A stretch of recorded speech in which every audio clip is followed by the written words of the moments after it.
அண்மை செய்தியை பார்த்துக் கொண்டிருக்கிறோம். கரூர் சம்பவம் தொடர்பாக முன்னாள் அமைச்சர் செந்தில் பாலாஜியிடம் நடத்தப்பட்ட சிபிஐ விசாரணை நிறைவு பெற்றிருக்கிறது. இது தொடர்பான கூடுதல் விவரங்களோடு இணைகிறார் டெல்லி செய்தியாளர் சுசித்ரா. விவரங்கள்.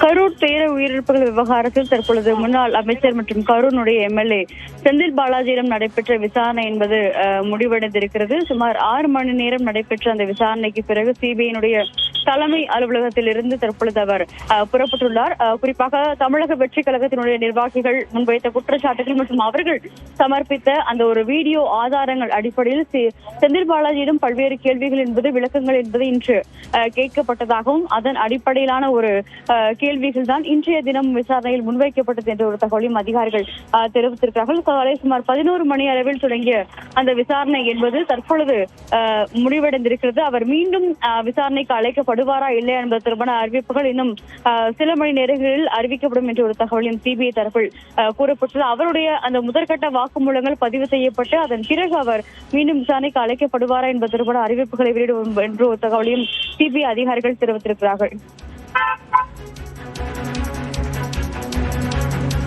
விவரங்களுக்கு நன்றி சுசித்ரா.